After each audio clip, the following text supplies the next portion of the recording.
দর্শক এই মুহূর্তে বার্ন ইনস্টিটিউটে আছেন সহকর্মী মেহেদী হাসান। সেখানকার সবশেষ খবরাখবর আমরা জানবো। আমাদের সাথে এই মুহূর্তে যুক্ত হচ্ছেন তিনি। মেহেদী, সারাদিন আজকে আমরা আপনার মাধ্যমেই জানছিলাম দগ্ধদের শারীরিক অবস্থা। একটু জানতে চাই এখন কি অবস্থা দেখছেন, আর বিস্তারিত কি তথ্য আছে নতুন জানাবেন। জাতীয় বার্ন অ্যান্ড প্লাস্টিক সার্জারি ইনস্টিটিউটে কিছুক্ষণ আগে একজন রুগী এসছে, ভর্তি হয়েছে নতুন করে। সেই হিসেবে এখন রোগীর সংখ্যা দাঁড়িয়েছে ৪৫ জন।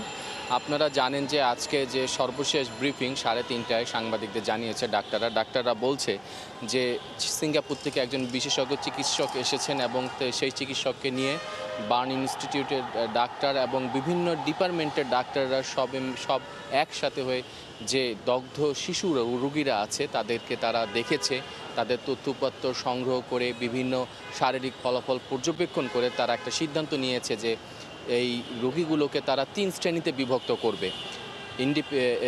ইন্ডিপেন্ডেন্ট এবং ক্রিটিক্যাল এবং হচ্ছে যেটা আরেকটা হচ্ছে যেটা সিভিয়ার বিভাগে তারা ভাগ করেছে। এই তিন বিভাগে ভাগ করায় তারা বলেছে যে তাদের যে কম আশঙ্কাজনক অবস্থায় আছে তাকে ইন্ডিপেন্ডেন্ট পজিশনে রাখা হবে, এবং যে সিভিয়ার সে আরেকটু বেশি সংখ্যা, এবং ক্রিটিক্যাল সেটা হচ্ছে আইসিইউ এবং এইচডিইউ, হয়তো এরা লাইফ সাপোর্টে আছে, সেই সংখ্যাটা ৮ থেকে ৯ জন আমরা যতদূর জানতে পেরেছি। তবে ডাক্তাররা বলছে যে এই ৩ শ্রেণীতে বিভক্ত হওয়ার ফলে তারা এখন ডাক্তারদের বিভিন্ন ভাগ করে দিয়েছে যে কে কোন ডিপার্টমেন্ট দেখবে, এবং যেখানে ক্রিটিক্যাল ৮ থেকে ৯ জন আছে যারা এইচডিইউ অথবা আইসিইউ, তাদেরকে আসলে সবচেয়ে বেশি টেক কেয়ার করা হচ্ছে, কারণ এদের ভালনারেবল সিচুয়েশনটা বা মৃত্যু ঝুঁকিটা অনেক বেশি। এরপরে আছে ক্রিটিক্যালে আছে অন্তত ১৩ জনের মতো, ১৩ থেকে ১৪ জন আমরা যেটা সর্বশেষ জানতে পেরেছি, এবং এদেরকেও সেভাবেই টেক কেয়ার করা হচ্ছে ১২ ঘন্টা পরপর। এবং যেটা এরপরে আসছে ২৩ থেকে ২৪ জন যেটা আছে। এই ক্যাটাগরিজগুলো ভাগ করার পিছনে আসলে সিঙ্গাপুরে যে চিকিৎসক এসছেন তার পরামর্শে এবং জাতীয় বার্ন অ্যান্ড প্লাস্টিক সার্জারির যে ডাক্তাররা আছে তারা সব একসাথে এই সিদ্ধান্ত নিয়েছে।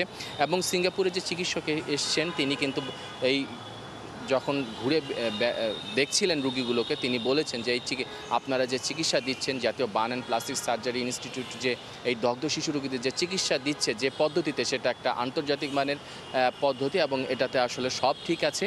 তবে তিনি কিছু বাড়তি মতামত দিয়েছে যেগুলো ভাবছে এই ডাক্তাররা। তবে ডাক্তাররা বলছে যে এই রুগীগুলো যেহেতু দগ্ধ রুগী, এই রুগীদের যে কোনো মুহূর্তে যে কোনো কিছু হতে পারে, কেউই সংখ্যামুক্ত নয়, সেজন্য তারা বিশেষ টেক কেয়ারের ব্যবস্থা রেখেছে। এবং পাশাপাশি জানেন যে ঢাকার অন্যান্য হাসপাতালও কিন্তু চিকিৎসা নিচ্ছে। জাতীয় বার্ন অ্যান্ড প্লাস্টিক সার্জারি ইনস্টিটিউটের পরেই কিন্তু আমরা জানি যে সিএমএইচ আর্মিদের যে হাসপাতাল, সেই হাসপাতালও কিন্তু দগ্ধ রোগী আছে। মেহেদী হাসান, আমরা আপনার মাধ্যমে জানছিলাম যে ১৩ জন ক্রিটিক্যাল আছে। নিশ্চয়ই আবারও ফিরবো, বিস্তারিত তথ্য জানবো আপনার কাছ থেকে। দর্শক, বার্ন ইনস্টিটিউটে আছেন সহকর্মী মেহেদী হাসান, তিনি জানাচ্ছিলেন দগ্ধদের শারীরিক অবস্থা সম্পর্কে বিস্তারিত।